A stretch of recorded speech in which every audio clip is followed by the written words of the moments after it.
matters the most. And you've got to have good starting pitching, there's no doubt about it, but you also have to have the ability to close games out when you do have the lead.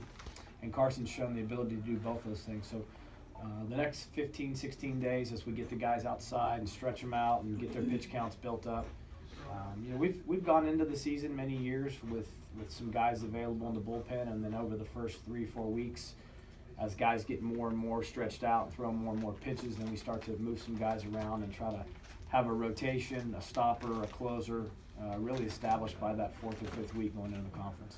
I know you get asked this a lot, I'm sure, but what is the progress being made towards the new stadium? Great progress. We've had a really aggressive position on our stadium for a long time, and it's a huge project. It's an exciting project, and we're getting very close to having, I think, the funds that the Coach Holder administration feels necessary to make that project come to life. So really encouraged by it. Don't have any exact dates on or anything, but that's something that he works at every single day, and I really appreciate how important it is to him and the school that we have a new stadium. So we're close, and when you see what it's going to look like and the type of project it is, it's pretty magnificent. Do you feel it's not small. Any pieces you want to give away? No, all of it's great. I mean, it's certainly the amenities for press, the amenities for fans, the training opportunities for players, the atmosphere, all the things that go into designing something that everybody will find to be fantastic. And that was our thought process when you design something that will house your team for the next 100 years. How do you do it to where it'll stand the test of time? So we didn't cut any corners, and looking at something that would be pretty special and unique. Do you feel that's the next natural progression with the program to be able to compete with those teams that are annually making it to the College World Series? Because a lot of the big factor is they do have the better facilities. I think it can only help. I feel like we've competed awfully well with what we have. We're thankful for what we have, because we certainly have more than many, and we're proud of what we have. But I think, to your question, obviously, it's an important part of the continued growth of any program is commitment to facilities and the things that you can do for the athletes to attract them to your school.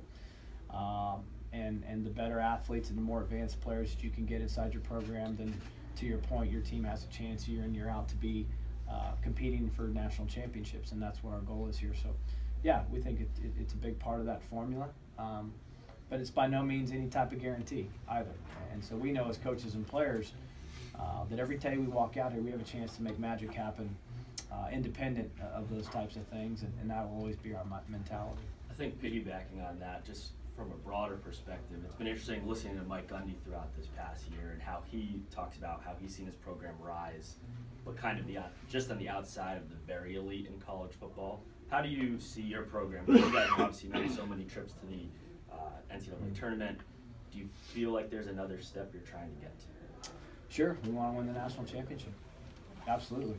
I mean, that's what we're shooting to do. We're here to try to be the very best, and I think when you recognize just how stinking hard it is to do that, then what you have to accept and believe is that you can have a great season and have a wonderful program and be doing great things every single day, and maybe not win the national championship, but still be winning in what your mission is, because only one team gets to win it, So I think we're winning in a lot of ways. I think we're winning on the field with record.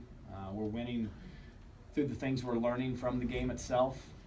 Last year's team we've talked about several times, lessons in perseverance and never being down and out. We learned that's for sure.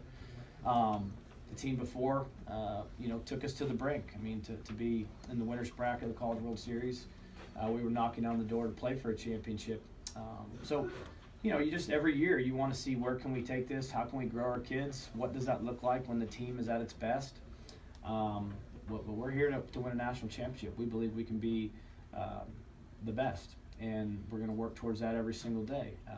When you get shots of life and energy into your program, whether it's through facilities, whether it's through whatever type of addition that you can add that keeps elevating your program, that's obviously a big deal. And as a coach, you've got to constantly look at how do we keep working for that edge, or what can we keep doing to elevate our team and our program. So I think that's a natural talking point, and what we've really tried to do is commit to teaching and developing these players at the highest level that we can possibly reach.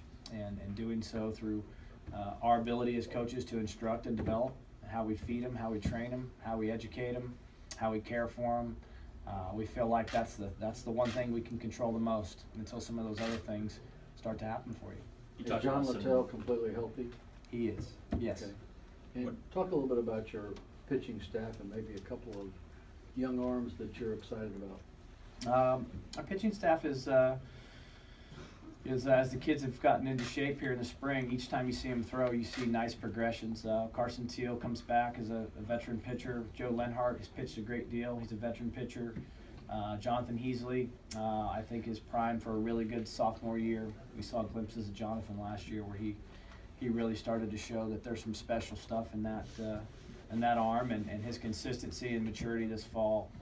He really grew in those areas, so I'm excited for him.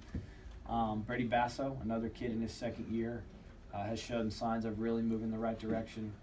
CJ Varela, a guy that last year as a freshman quietly had one of those really good, solid freshman seasons where he pitched in a lot of games and started some games. So there's a good foundation of guys back from that standpoint.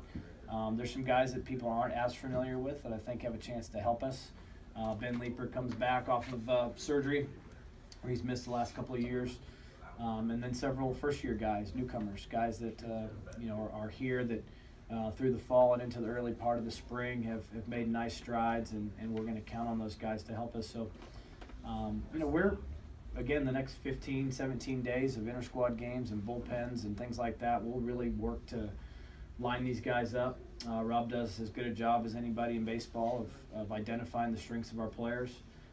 Figuring out ways to roll them, put them in position to be successful, establish roles that fit their mentality, and use them effectively, match them up and use them, wisely. So, but I think, probably a big chunk of this year's pitching will have a lot to do with how that sophomore class emerges. And we had a number of those guys last year get involved, and this year we need them all to step forward to go along with the others. And, probably the biggest question is just the status of Jensen Elliott, because Jensen has been an All-American caliber pitcher as a freshman. To lose him last year to Tommy John was a tough blow, and we're not exactly certain yet what his return looks like. So that's a little bit of a question for us that we don't really know. But I like the arms that we have. I think we've got a good group to work with. They're going to be extremely well coached. They'll be well positioned, and we'll have a strong strategy of how to use them. You mentioned